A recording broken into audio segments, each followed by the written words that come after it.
Live. All right, we should be live now. I'm muting myself. Enjoy. Thank you.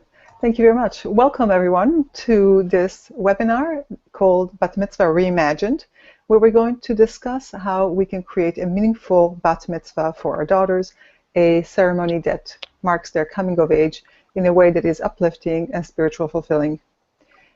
Together with me today are Ilana and Naomi, a mother and daughter team who recently created and celebrated Bat Mitzvah, and they will join the conversation. My name is Dina Brawer. I am the founder of JOFA in the UK, and I have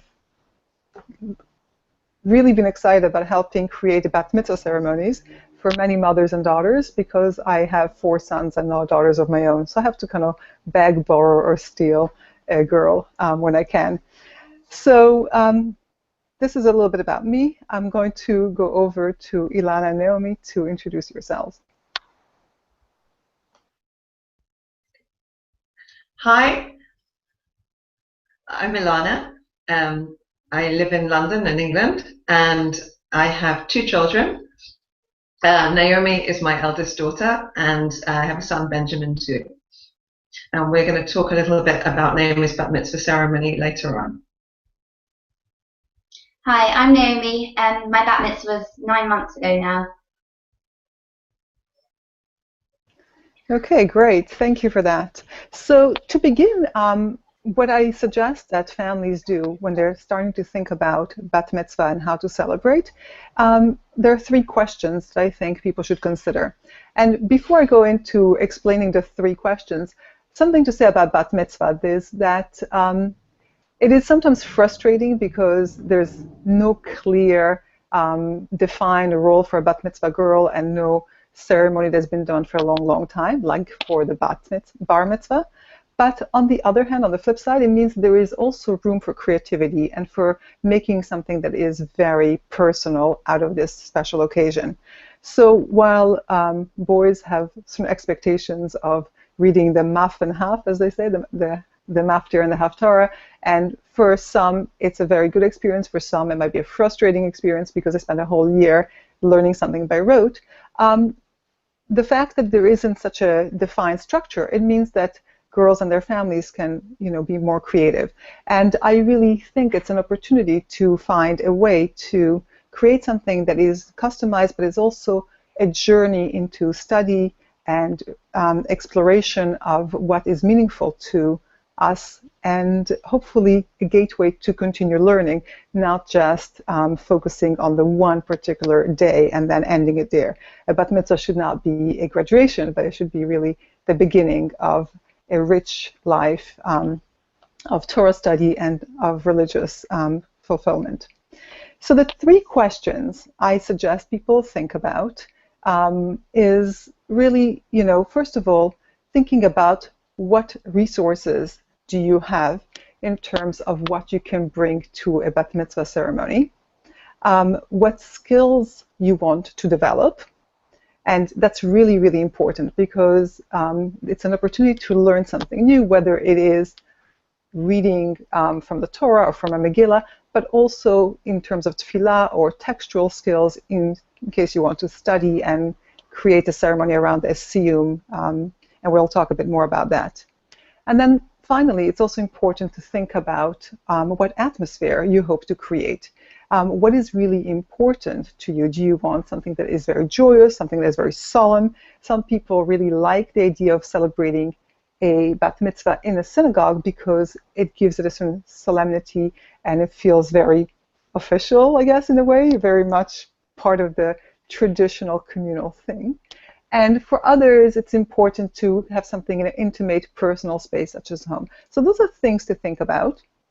And then the next step would be really to think about the time of year that the Bat Mitzvah falls into. When is your Hebrew birthday? There is a bit of flexibility around it because it can be celebrated a little bit later, but it's always very nice to celebrate on the date. And I'll say something else about that in a minute.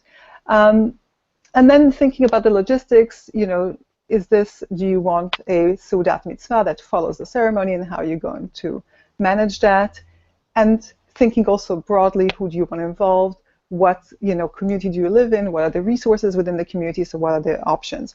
Because when we go back to the community and the synagogues, then sometimes you are very much limited by what is accepted in the synagogue, what is currently on offer, and that's something that you need to think about how you're going to work with. So just one quick note on the date of the Bat Mitzvah. I'm the oldest of 7 children, and my Bat Mitzvah back in the 80s was a smallish affair where the entire junior high came to my home, so all 15 girls came to my home for a Seudat Mitzvah, and I gave it Bar Torah, and it was very nice, but that was about it. And 3 years later, my younger brother became Bar Mitzvah. And I remember not really understanding the big fuss and the whole big celebration around the Bar Mitzvah. He was my little brother turning 13. He hadn't really done anything. And, the whole music and dancing just seemed a bit odd. And it wasn't until years later when I studied a bit more, when I was in a position of having to try and help other people think about Bat Mitzvah, that I realized and understood why there's such a joy when a boy or girl becomes of age. Because the community is so connected, it's really important to have another adult member of our community. And the celebration and the joy that the community experiences, the reason we make such a big fuss, is really because we are so glad that we have another member of the community. And because Kol Yisrael Arevim Ze Lazeh, all of the Jews are so interconnected, having another person to be part of this community is that important. So that's really why it's important, and that's why the day that a boy or girl becomes of age, that Hebrew date, is so important. And in fact, something most people don't know is that the day of the birthday is when you make the meal on that day becomes a Seudat Mitzvah automatically. So you don't really have to do anything, just turn 12 or 13 if you're a boy, and on that day, any meal would become a Seudat Mitzvah because it's your birthday. So that's really important. Over to you, Ilana and Naomi, if you wanted to just add something and tell us a little bit about how you went through your journey in thinking about this.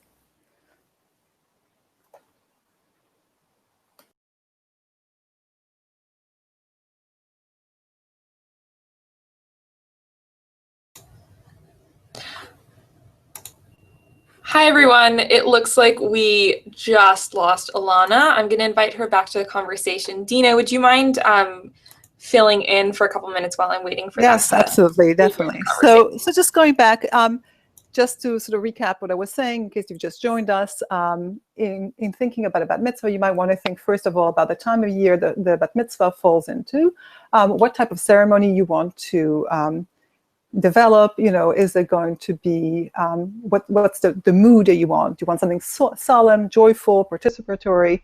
Do you want it to be in the synagogue, or do you want it to be at home? Will the ceremony be followed by the Seudat Mitzvah? And then thinking about also the skills that you might want to develop, whether it's leading prayer, and the ability to study, or do you have any particular talents you want to bring into the ceremony, such as playing an instrument, or are you particularly dramatic and you'd like to use that? Is there something specific that you want to bring in? So glad to see you back, Ilana, and so over to you. Sorry, we lost you momentarily. Hi. So we were just talking about how we felt about Bat Mitzvah generally and what was so important for coming of age, yes? And it was a really interesting period because for us, Naomi had just finished primary school, especially for a girl in London. The girl had just finished primary school, and Naomi had just been through a process also of really growing into adulthood. And it really, for us, was a time to really mark that, because we'd seen her really act up at that point, to act into growing into a senior school and into a woman. So that was also really great in terms of the timing, that we really appreciate that. And we see it also with our friends' children now. We really see it as a point where they are developing into young adults, as you say, coming into our community as young adults. So it is a really special time. Great. So I suggest that there are 3 key building blocks in a Bat Mitzvah ceremony. Thinking about it in the content, and again, really emphasizing that it's not just about the ceremony, but there's a process, so usually about a year or more, leading up to it in preparation, and hopefully the ritual is important because it will mark this very special day and hopefully inspire this young woman or a man to, want to really devote themselves to a life of Torah and mitzvot and to engage with the community and just shape their identity through the ceremony. The 3 building blocks that I suggest people consider are Torah. So an element of Torah study should be part of the Bat Mitzvah in some way, whether it's in the ceremony itself or in the process leading up to it. A ritual that kind of anchors the ceremony itself. And then finally, there's the family and community and how they play a role in the ceremony. So thinking about these 2, I would suggest that there are many opportunities to learn Torah, to study in the lead up to the Bat Mitzvah, and to expand that beyond just the preparation for a Dvar Torah, but thinking about, finding an area of Torah study that is compelling, that you would want to continue study, and thinking about, of course, including some element of Torah in whatever ceremony you design. And then finally, secondly, we have a ritual aspect that would, I think, anchor the ceremony. And then thinking about also, the time of year, whether you're celebrating on the day that is your Hebrew birthday, what's a weekday, or do you want to celebrate it on Shabbat or a festival that is nearby, depending on the time of year. And then finally, thinking about the part that the family and community will take in this ceremony. Is it going to include family or family heirlooms, ideas, that, traditions from within the family, or can the family participate in some way? What the role of the community is in the celebration, and whether you celebrate at home or in the synagogue, I think is quite a big decision. So I know you spent a lot of time thinking about this, Ilana and Naomi, and so it'd be useful to tell us what the process was for you in deciding. Okay, so I spent a lot of time thinking about what we were going to do for Naomi's Bat Mitzvah. Probably started thinking about it when she was 6, 7, 8 years old. I didn't get past that, but it was always in my head as a daughter who I always knew I was going to want to do something special for, but wasn't sure that I was going to be happy with what the community, the synagogue community offered. So actually, I guess schooling started the process, Jewish schooling started the process, and then a few months before the Bat Mitzvah, we identified a great teacher who we thought Naomi could relate to. Interestingly, someone who I've known since she was Bat Mitzvah herself, which was a lovely connection with the community too. Naomi had one-to-one sessions with her. They studied her Torah portion for her Bat Mitzvah, and they studied some midrash around it, and they also linked to the things. We wanted to make it something that Naomi was interested in, so they looked into, Naomi very much enjoys art, so they looked into the art around the Sedra as well, because it was about Jacob's Ladder, so there was a really great link there. So she did that. And that was the learning, the real kind of key learning section. And in terms of Torah, again, she delivered as part of her ceremony, she delivered a Dvar Torah. Then in terms of ritual, this really gathered how we planned the Bat Mitzvah itself. We decided that Naomi's Hebrew birthday is actually that year fell in late October.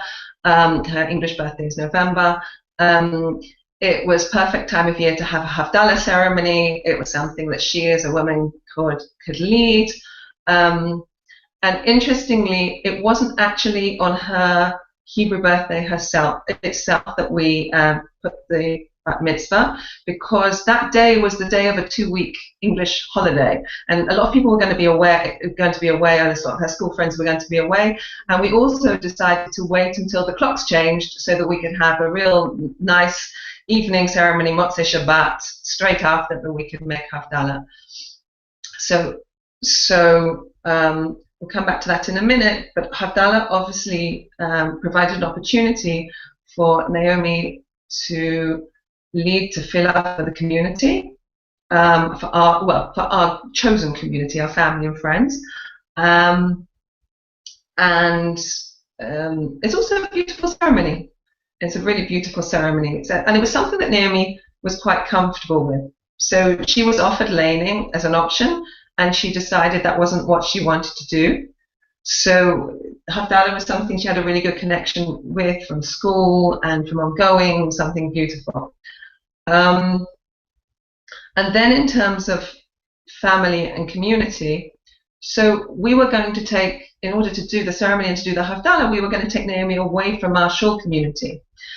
So we then decided that on the Shabbat, which was actually her Bat Mitzvah Shabbat, that Naomi would get up in the synagogue community to say her Bat Mitzvah prayer, a small Devar Torah, and be acknowledged in the community as becoming Bat Mitzvah, because I particularly feel that we, by creating some of our Bat Mitzvah services for our ceremonies for our girls, we also take the girls out of the community and make them a little bit invisible.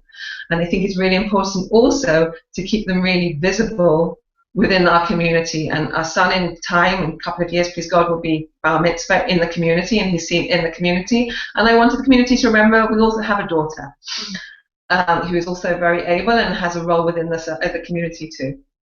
The community, the service was itself, the Havdalah service was with family and friends. As it happened, and very nicely, it happened to be in a synagogue, but it was a private service. And in doing so, we can involve a lot of members of family and friends to be involved with us. So, for example, Naomi's grandma gave a message to her, got up and spoke and gave a message to her, which was a lovely family connection. And it was actually a very strong women-led, not exclusively, but there were a lot of women leading. So Dina spoke, Dina addressed Naomi at the ceremony, which was beautiful. And so that's how we could involve family. Also, in terms of community, we thought about the wider community, and actually this was something that Naomi decided to do a good year and a bit before her Bat Mitzvah. You want to say what you did? Yeah. For people suffering from cancer, I decided to cut off 12 inches of my hair to help make a wig for them, which I really enjoyed putting my hair towards, just to help them. And it makes you feel like you've helped someone and made someone feel happy. So it's really special to me doing that. And so that's how we involved the wider community in everything we did. Yeah, I guess there are a few other things around Torah that we did. So just briefly, so Naomi's birth sedra is Lech Lecha. And so we chose a verse. There's a verse at the end of Lech Lecha Lechi that Debbie Friedman, the American songwriter, wrote a beautiful song, Lechi Lach, which is completely appropriate for Bat Mitzvah and for coming of age, that Paul and my husband and I sung to Naomi at the end of the service. And similarly, Naomi being Naomi, we could also choose another piece of literature, which was Your People and My People from Megillat Ruth, which is also, there's a beautiful song to that as well. So we added those elements into the ceremony, and that's the beautiful thing about creating your own ceremony, is that you add music, add the music that's so relevant to you. Absolutely. It was a really rich and multi-layered ceremony, which was very beautiful. One of the things I have to, it just kind of comes to mind as you said, that you involved your mother the grandmother spoke to Naomi, which was very beautiful. And so there were all these women up, by the Aron HaKodesh, as part of the ceremony.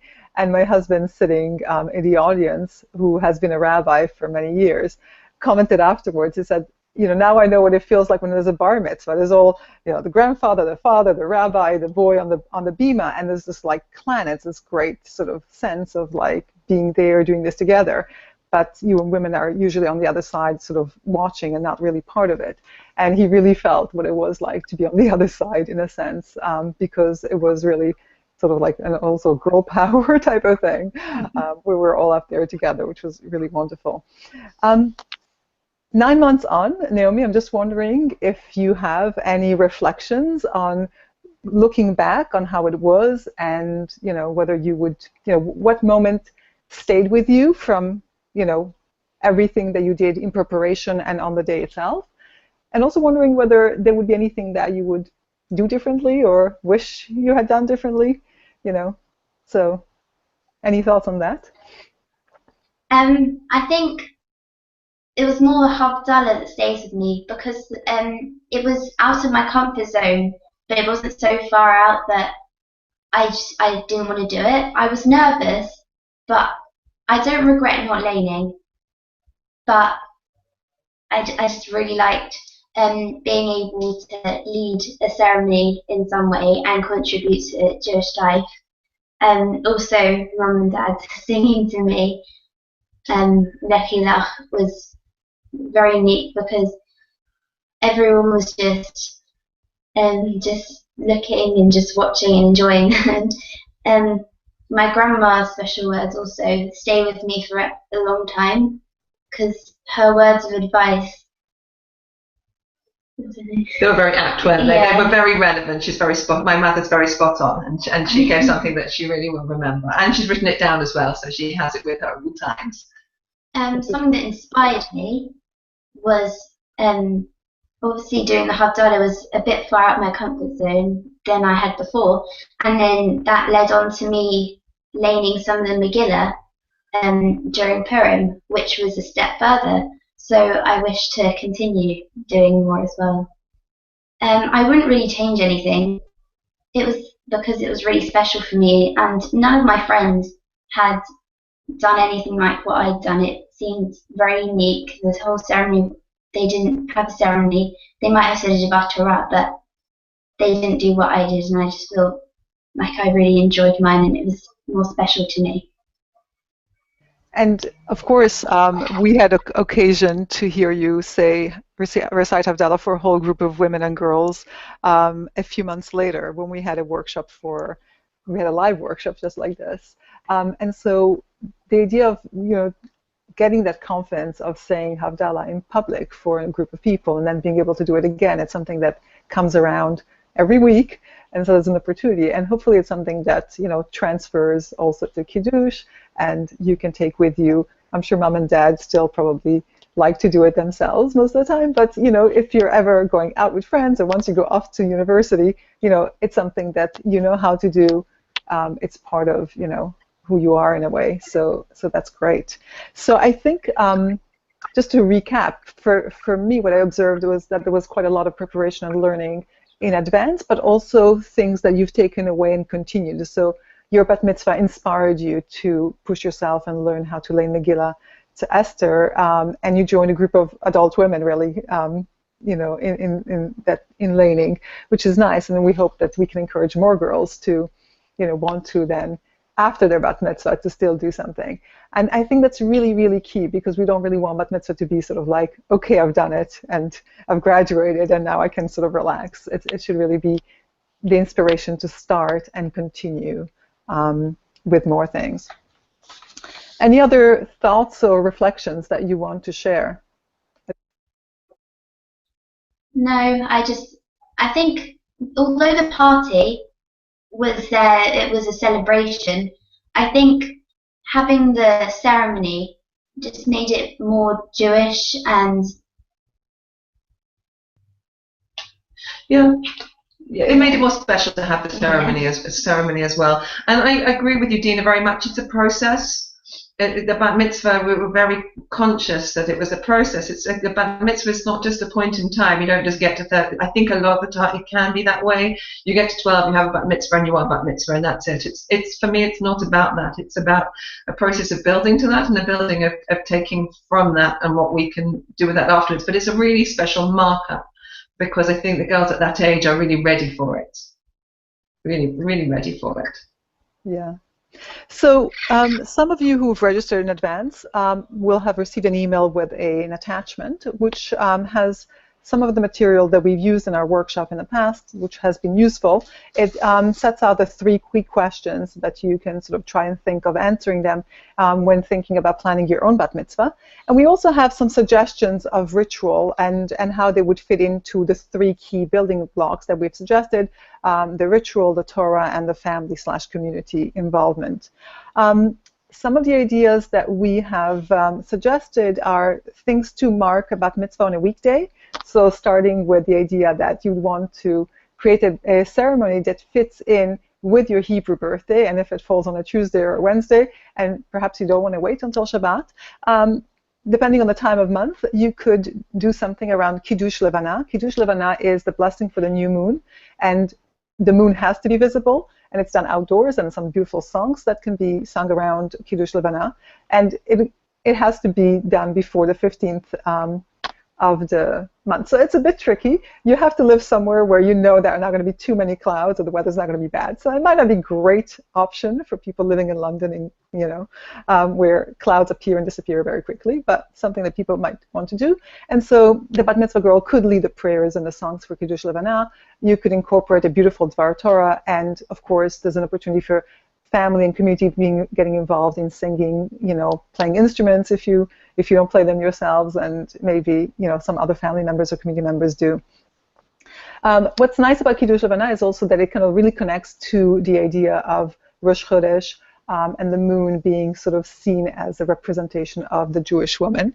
And so there's a lot of text and ideas that can be linked to that. Another very different type of ritual is around Hafrashat Challah, the mitzvah of separating challah, and some girls like to do that as part of many things that they would like to do for their bat mitzvah in preparation before the Shabbat, get together with all their family members. We did that a couple of years ago with the bat mitzvah girl, where everybody got home on a Thursday. This was the beginning of her birthday, and so the idea is to do as many mitzvot that you can do as an adult.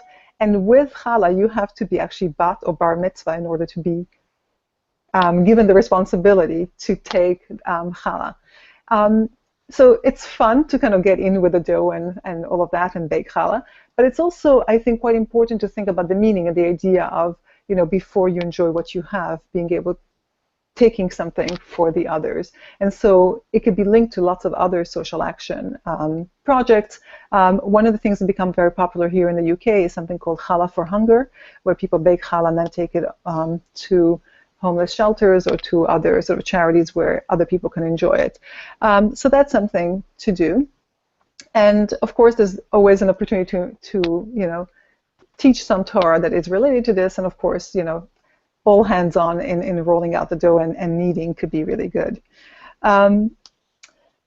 Yet another very different ceremony that my husband and I created for a bat mitzvah girl in our community a couple of years ago is around Kos Shel Bracha. Kos Shel Bracha, it means the cup of blessing. And it's a very particular Hasidic custom. We experienced it in Chabad, where we come from, where the Rebbe would make Havdalah at the end of the festival, or Shabbat, and then everybody would kind of come past, and he would give a little bit of his leftover wine to each person. And of course, there were thousands of people, so that cup always had to be refilled before it ran all the way to the bottom. But the idea of Kiddush and Havdalah is that when we fill the cup, and the cup represents a vessel for blessing, and so if you imagine that this is a receptacle for blessing, then what we did was create a ceremony where we invited all the different relatives of the bat mitzvah girl to fill the cup with a little bit of wine, and by filling the cup, they would also give her a blessing using a verse from the Torah that they particularly felt fit in with what they wanted to convey to the bat mitzvah girl. And once the cup was full with all of these blessings, she recited, this was during the week, so she just recited Borei Pri Hagafen, and then drank some of it. But again, it was just a beautiful way of including family members in the ceremony, and then she gave a Dvar Torah around it as well. Other things that people can do midweek have, a siyum, which is a conclusion of a tractate of either Mishnah or Talmud, is a great way to include Torah, and you need to prepare well in advance with studying, whether it's a tractate of Mishnah or Talmud. Some are shorter, some are longer. It really depends on the skills you do, and this is something that bar mitzvah boys can do as well. My husband suggested it to one adventurous family when he was a rabbi, and they did that for their son. He chose not to learn how to lane. he got a call-up, he received a call-up, but he actually did a siyum for the community. So they spent a year studying a tractate together, and the siyum ceremony is quite elaborate. It is very beautiful. It has a number of Aramaic prayers. The prayer starts with Hadran Alach, which means we will return to you. So you spend quite a long time studying an entire tractate, and then as soon as you finish it, you say, I'll come back to study this again. And it has a beautiful prayer which kind of says, we'll come back, and you ask God, the prayer asks God for the Torah never to depart from your lips or the lips of your children and grandchildren. So it's really, really beautiful and very meaningful. It's quite a long set of prayers, and it concludes with a Kaddish, which is called the Kaddish Agadol. It's a unique Kaddish that is recited specifically at a siyum. So a siyum is a really beautiful ceremony in itself, and of course, the Dvar Torah comes in as well, because apart from studying all the way to the lead-up, you would give a Dvar Torah as part of that. And it has the ceremony built in, because that's those prayers, the Hadran, and then the Kaddish, and then people can join you in a Sudat Mitzvah. So if you're not doing it on your birthday, in your Hebrew birthday, which is already going to sort of present you an opportunity for Sudat Mitzvah, if you're celebrating another time, whether it's Shabbat or weekday, the meal that you celebrate the siyum with becomes a Sudat Mitzvah. In fact, it's such an important meal that if somebody concludes a tractate during the 9 days when you're not supposed to have meat or wine, for a siyum you could have meat. So just to kind of give people the scale of how special this is. Other ideas, there's a lot of around Rosh Chodesh Torah reading that can be done in a women's tefillah. So that's something, again, that people can organize. It enables the girl to learn how to lane, so that's a set of skills that is really important. Even if she's not going to have the opportunity to lane many times, that the Rosh Chodesh laning comes up quite a number of times during the year. So that's an opportunity, which is the same laning. So it kind of gives you something that's not just a one-off, but it can be practiced a bit more. And many shuls have women's tefillah groups abroad in the United States and in Israel, not so many in the UK. It's something that is beginning a little bit, but that's another opportunity. And it can include the rituals built in, but you can again include family members, mostly female family members. So you have to be comfortable that it might exclude some of the other family members. The other beautiful thing about Rosh Chodesh, if you can celebrate your Bat Mitzvah on that day, is that there is Hallel. And again, Hallel gives an opportunity for singing and bringing in musical instruments if it's a weekday Hallel. And so again, there's that opportunity to sort of create something that involves family, community, but in a very joyous way as well. Any thoughts or comments on this while I... Ilana and Naomi, any thoughts on this? Have you seen any of this happening, or anything you'd like to add?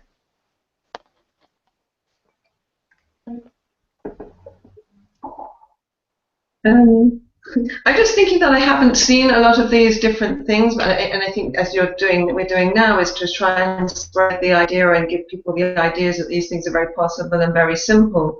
The other thing I don't think you mentioned, was the Megillot. So the opportunity to learn. Yeah, that's right. So I'm coming on to festivals. I'm starting to weekday. So we're going to move on to Shabbat and festivals in a minute. Yeah, no, good point. The Megillot are great. Yeah. Yeah. Sorry. So moving to the calendar, I thought we can move on to Shabbat. And so ideas for Shabbat, again, the standard is very much a Dvar Torah in shul. For many shuls, it's at the end of the service.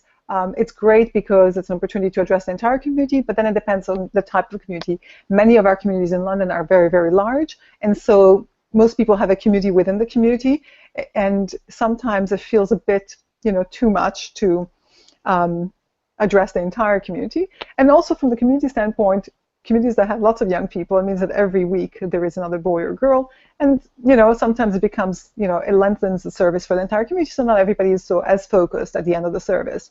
So alternatives might be creating a ceremony around candle lighting.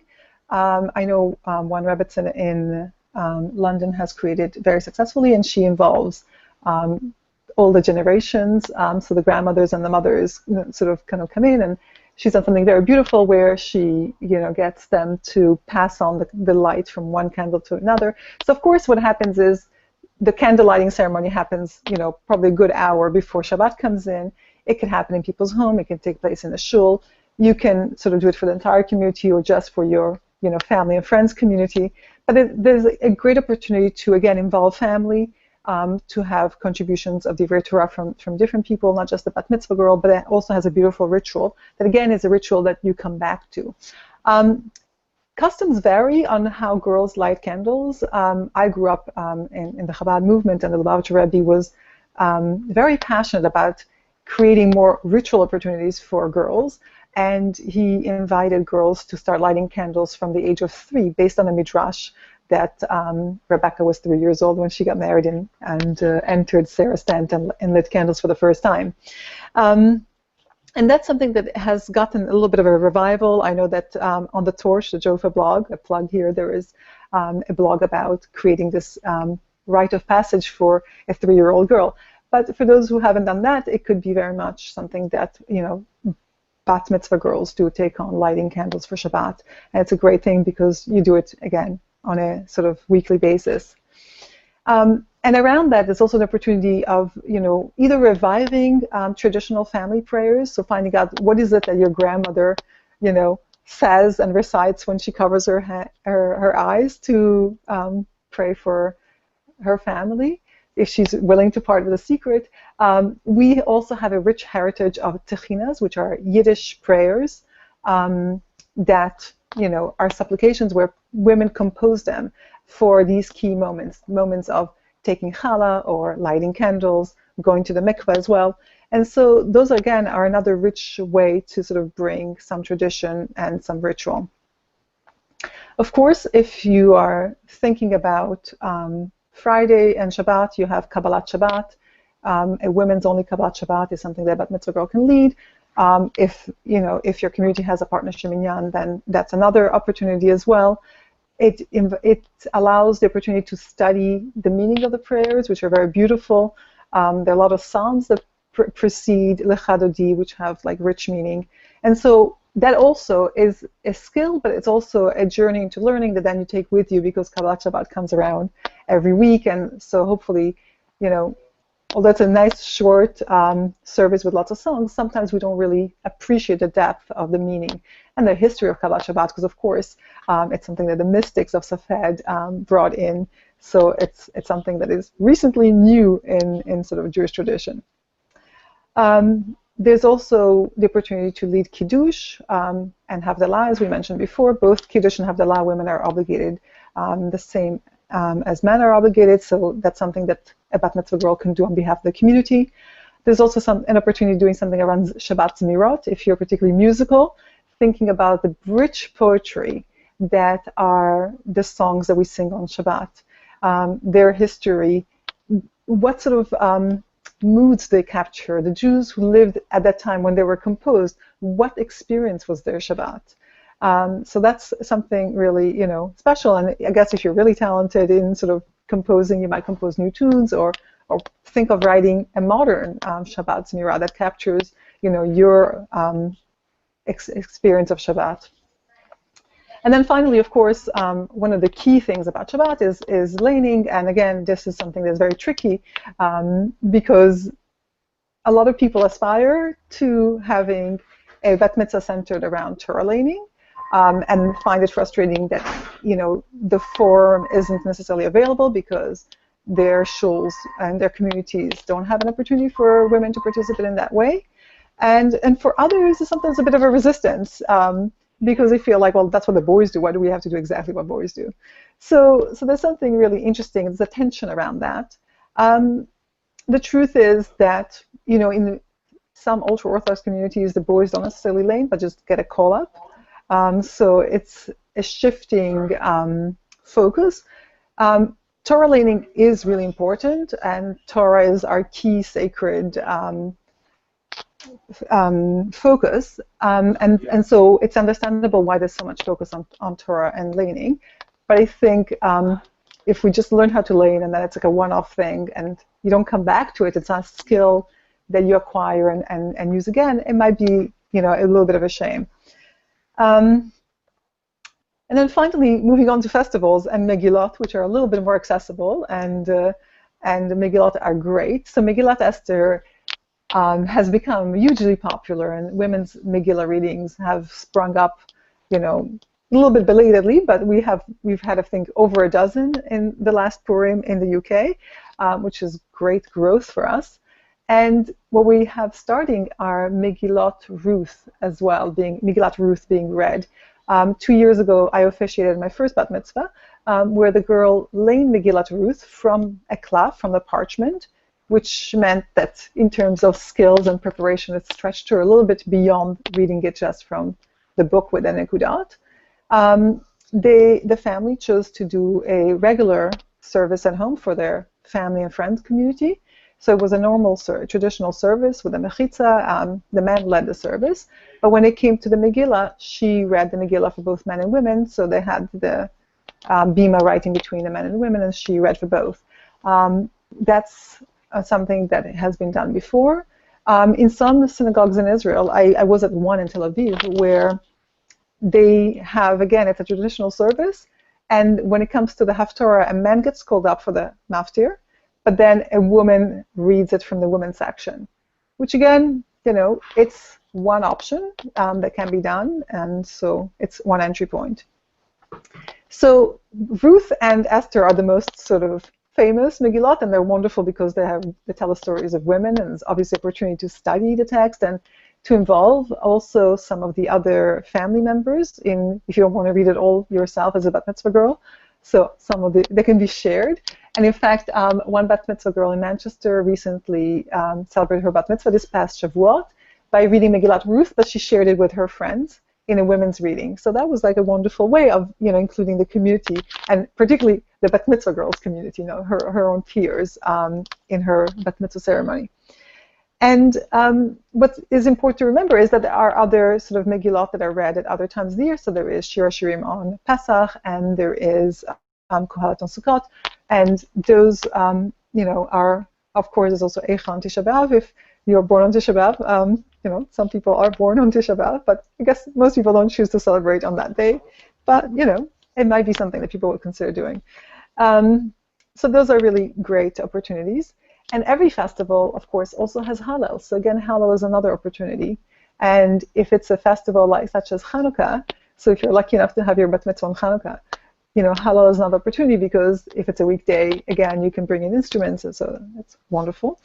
Sukkot has also, apart from Simchat Torah, of course, which is a great opportunity, because if you can time your Bat Mitzvah to be celebrated on Simchat Torah, and you're interested in laning, there's a lot more flexibility on Simchat Torah, because many traditional Orthodox shuls will have a women's only reading station for Simchat Torah. The rules about Torah reading on Simchat Torah are a little bit looser, so again, it's another entry point for people. But on Sukkot there's also Hoshanot, and one synagogue in London has invited women to do their own Hoshanot and to sort of circle the bima with the lulav and esrog and sing the traditional tunes. So again, there might be an opportunity for the girl to lead the Hoshanot, even if it's a women's only Hoshanot, but that could be a great, ceremony to anchor a Bat Mitzvah ceremony with.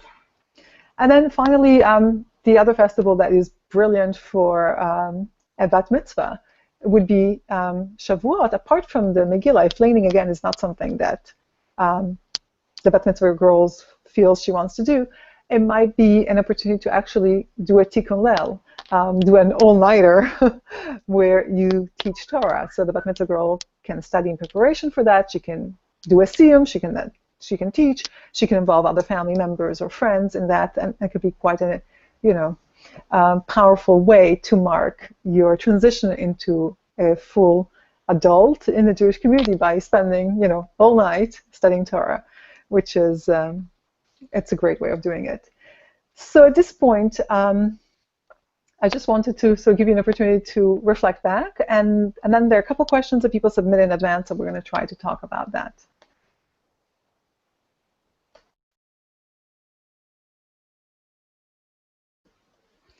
Any thoughts or comments or things you would like to add? I'm just thinking that there's so many different things you could consider. And it's good though to kind of start off and think about, you know, as you say, when your birthday is, when it is, and to narrow those down, because there are so many options. And it's nice then to just think about what's relevant, what you can do. We talked a little bit about how you can be supported by who's around you. Depends on your community around you sometimes, who can support you doing those things. But I think it's also nice to know that there is a community of people who will then come and help you do these things as well. I agree. It's really important, I think, to think about the community setting and, you know, what resources not duplicating, and, you know, you managing that balance between making it very personal and meaningful to you, but also including the wider community. And I thought you did that beautifully by, you know, following what everybody else does in terms of like having a Dvar Torah in shul in the wider community, because, you know, you have those connections, but then creating something that is very meaningful and sort of unique in the smaller community setting of your family and friends. That was, I think, a great way of finding the balance. I think it's also really important when you think about all the different choices, in focusing on really creating something that is unique and meaningful to you so that it inspires you, but kind of avoiding falling in the trap of kind of like, okay, I don't want to do what everybody else does, so let's kind of try to do something different. I think it's really not the focus. I think there's a lot of that when it comes to sometimes the parties, and, you know, sometimes we get a little sidetracked with sort of, you know, lots of the, you know, exciting little details. But it's nice to really, you know, think about the ceremony in terms of like, you know, who are you as a person? What really inspires you? And I know that, you know, Naomi loves to sing and she's very musical, so it was really important for her to have that sort of like, you know, opportunity to sing and to use the skills that you have in the service of God and in marking a ritual and in marking who you are as a person. So thinking about your own personal talents and the things that inspire you should really have a voice in you know, creating the Bat Mitzvah ceremony that is meaningful to you, because it has to live with you and inspire you, and, you know, be that sort of anchor to propel you to want to study more and do more and grow spiritually and Jewishly. So we have. Yeah, I also think. I was just thinking that something Naomi referred to earlier when we were discussing about this was, she said that, you know, laning would be. I do coaching, and so we talk about what's in your comfort zone, and then outside your comfort zone sits your stretch zone, and what's outside your stretch zone is the circle of panic. And I think it's a really interesting opportunity, in the same way as finding out what relates to you, is to just get into that stretch zone. The comfort zone is a little bit too easy, and I think it's just nice, and the growth really comes from just taking something that's just outside that comfort zone for the girl really to grow. Because otherwise it's not meaningful enough, and I think if you just take it that little bit further, but not too far, then it's a really good opportunity for the girl. Not as far as the panic circle, but definitely stretching. I completely agree with you. And I think also important to think is about stretching in terms of skills that you acquire, but you don't necessarily have to perform them. So it might be one of the young women that I met a couple of years ago who really inspired me, grew up in Shira Chadasha. One of her parents was really actively involved in setting it up.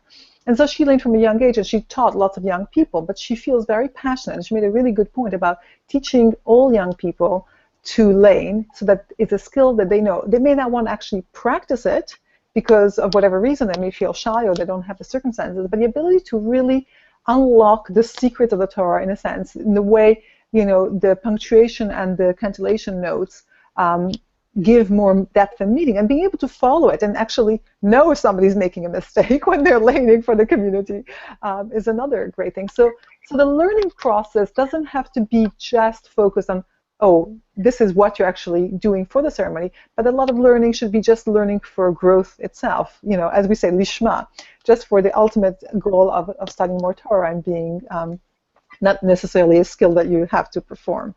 So going back to those three building blocks, the Torah, the ritual, and the family and community, I think those are really the three key things that sort of bring the whole ceremony together and make it meaningful. We have a few minutes left, and then we had two questions that were sent in advance. So one of the people who's based in the UK felt very strongly that, you know, because girls are not allowed to read out any of the prayers or lead any of the prayers in the United Synagogue shuls, that, you know, the bat mitzvah, you know, cannot be meaningful. And the way I understand the question, it seems to me that there is a certain sense of something feeling authentic because it's always been done a certain way, and because it's within the sacred space of the synagogue. So again, I think it comes from the point that the real sort of ceremony of passage is the bar mitzvah, and it's always done by the boy laning and being called up, and in some cases leading services. And if girls can't do that, then it's not the real thing. That's one perspective, but I think we just need to think about, you know, something is meaningful to you if it has, you know, rich Jewish meaning in terms of like knowledge and in terms of religious experience. So that's what I would suggest, that, you know, we don't try to take as the departure point what the boys do and what's always been done, and try to find, you know, this opportunity of creating, you know, rich meaning through study and through a ritual that is spiritually uplifting. I hope that's satisfying. And the second question that somebody put to us is about a bat mitzvah coming up in 2018, which falls just after Rosh Hashanah, actually, on the 4th of Tishrei. And what could be done? You know, is there something that is very specific about that time? So one interesting thing that actually came to mind because of this question is that there's definitely a view that women could blow shofar in some context. JOFA put out a guide about women blowing shofar about 2 years ago, so that's available on the JOFA website, and so you can study the sources. But that might be something that, you know, for the right girl, could be incorporated into a bat mitzvah ceremony during the week. And the other idea is really to think about the rich prayers that we add in the days between Rosh Hashanah and Yom Kippur. So it's a really important time of year, and we refer to God as a king in all the prayers, and there's also a chapter of Psalms that we add in the prayers during that time, LeDavid Hashem or Rivi Ishi, and it's a beautiful poem written by David that sort of talks about this longing for closeness with God. And so I think something built around that might be quite good. And again, it's a prayer that we actually recite, so that might be something that you can build around that. So good luck in thinking about how you create a bat mitzvah ceremony for your daughters. Remember that, you know, it should be a journey into sort of studying in preparation to, and hopefully open the gates for more thirst, for more study and more participation after the bat mitzvah, rather than being a conclusion. And at JOFA, we have a number of different resources to facilitate people's participation. We have a lot of study guides, we have the Tashma study guides, and we have a number of other links. So do reach out if you have questions, and we will try to support you. Thank you for your participation. Thank you so much to Dina and to Ilana and to Naomi for joining us for this webinar. If you're tuned in right now, stay tuned for future webinars. We're so glad you joined us, and this entire webinar will be available on JOFA's website soon. Thank you.